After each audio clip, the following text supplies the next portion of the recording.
सांसद दीपेंद्र हुड्डा आज हरियाणा प्रदेश कांग्रेस के एसपी विभाग द्वारा आयोजित संविधान दिवस समारोह में पहुंचे, जहां उन्होंने बाबा साहेब डॉक्टर भीमराव अंबेडकर सहित सभी संविधान निर्माताओं को नमन किया। उन्होंने लोकतांत्रिक मूल्यों और संविधान की रक्षा का संकल्प दिलाया। इस दौरान उन्होंने संविधान सभा सदस्य और स्वतंत्रता सेनानी स्वर्गीय चौधरी रणबीर सिंह को उनकी जयंती पर श्रद्धांजलि दी। समारोह में बोलते हुए दीपेंद्र हुड्डा ने भाजपा पर चुनाव आयोग की मिलीभगत से मतदाता सूची में हेरफेर का आरोप लगाया और कहा कि वोट चोरी लोकतंत्र पर हमला है। उन्होंने कहा कि भाजपा सत्ता में बने रहने के लिए धनबल, प्रशासनिक दबाव और संसाधनों का दुरुपयोग कर रही है। संविधान दिवस की देशवासियों को हार्दिक शुभकामनाएं। आज भारतीय जनता पार्टी लगातार संविधान पर प्रहार कर रही है। जैसा कि नारा दिया गया था पिछले चुनाव से पहले भी कि 400 पार का नारा था कि संविधान बदल सके, मगर देश के लोगों ने उस नारे को नकारने का कार्य किया। आज संविधान और संविधान के द्वारा हमें मिले लोकतंत्र पर भारतीय जनता पार्टी चौतरफा प्रहार कर रही है और ऐसे में हमने संकल्प लिया इस संविधान दिवस पर कि संविधान की रक्षा की जाए, क्योंकि संविधान में ही हर वर्ग के अधिकार निहित हैं। आज पूरे देश में अगर हर वर्ग को एक माला में पिरोकर हर वर्ग के अधिकारों को सुनिश्चित करने का कार्य किसी महाग्रंथ ने किया है तो उस ग्रंथ का नाम संविधान है।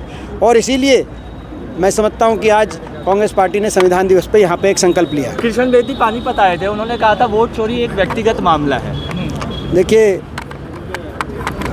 अगर वो व्यक्तिगत मामला कह रहे हैं, वो अपने इलेक्शन की बात कर रहे होंगे, शायद उन्होंने वहाँ पे उनके जानकारी हो कि वहाँ भी चोरी हुई हो। लेकिन ये जो चुनाव प्रक्रिया है, इसमें बहुत बड़े स्तर पर भारतीय जनता पार्टी द्वारा इस प्रक्रिया को प्रभावित करके अपने पक्ष में नतीजे लाने का कार्य किया जा रहा है। देश में आपने देखा किस तरीके से साम दाम दंड भेद का प्रयोग, चुनाव आयोग के साथ मिलीभगत करके मतदाता सूची में गड़बड़ घोटाला, अंधा पैसा, भ्रष्टाचार द्वारा अर्जित पैसे को चुनाव में उस पैसे का प्रयोग और दुरुपयोग करके वोट खरीदने से लेकर बड़े बड़े इंडिपेंडेंट कहीं कैंडिडेट उतार दिए, कहीं सोशल मीडिया को प्रभावित करने का कार्य किया। हर तरीके से लेवल प्लेइंग फील्ड आज प्रजातंत्र में नहीं रही। समान अवसर पार्टियों को अपनी बात लोगों तक पहुंचाकर और 5 साल के कार्यकाल के आधार पर वोट लेने का नहीं रहा। ये केवल आखिरी 5 दिन में इस तरह के खेल खेले जा रहे हैं और अपन सत्ता पे काबिज की भारतीय जनता पार्टी होने का कार्य कर रही है और इसीलिए हमारी वो प्रजातंत्र को बचाने की वो लड़ाई जारी है। प्रधानमंत्री मोदी भी जी आए थे, कुरुक्षेत्र आए थे, कोई सौगात नहीं मिली जैसे हरियाणा वालों को उम्मीद थी।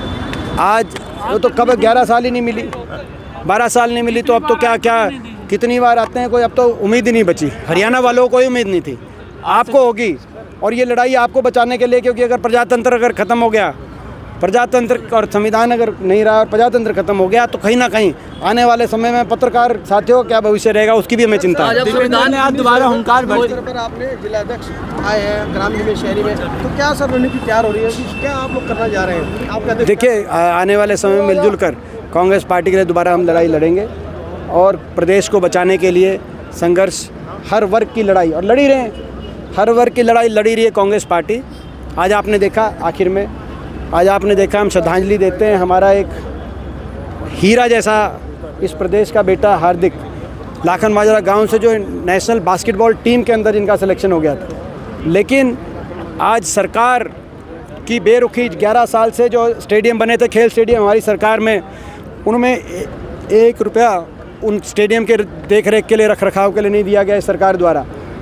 और यहाँ ना तो खुद दिया कहीं तक देख रेख के लिए ग्रांट, और हमारे ऐसे विपक्ष के सांसद, मैंने 18 लाख की ग्रांट दी लाखन माजरा स्टेडियम में, जहाँ पे पोल प्रैक्टिस करते टाइम पोल के गिरने से नेशनल बास्केटबॉल प्लेयर हमारे हीरे जैसे बेटे को अपनी जान गंवानी पड़ी।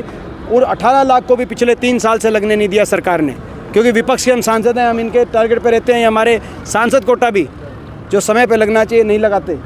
आज ये प्रशासन की जो लापरवाही और बेरुखी की वजह से आज हमने एक बेटा खोया है। पूरा देश के दिल के अंदर इस बात की चोट पहुंची है और ये मैं समझता हूं कि आज हमें सारे देशवासियों को ये सोचने में मजबूर होना चाहिए। और बार बार मैंने संसद तक बात उठाई, 3,500 करोड़ का खेल बजट, लेकिन हरियाणा को 28 राज्यों में सबसे कम, हरियाणा को 80 करोड़ मिला मात्र। गुजरात जैसे प्रदेश को देश में सबसे ज़्यादा 601 करोड़ मिला, जबकि आधे से ज़्यादा मेडल हरियाणा वासी लेके आते हैं। हरियाणा से निकले हुए खिलाड़ी लेके आते, लेकिन हरियाणा को देश में सबसे कम खेल बजट देने का क्या औचित्य था? मैंने संसद में भी बात उठाई, लेकिन आज ये सरकार की जो अनदेखी क्या सरकार कर रही है, उसको आज उसका एक सबूत देश के सामने आया है। देशवासियों को इस पर सोचना चाहिए।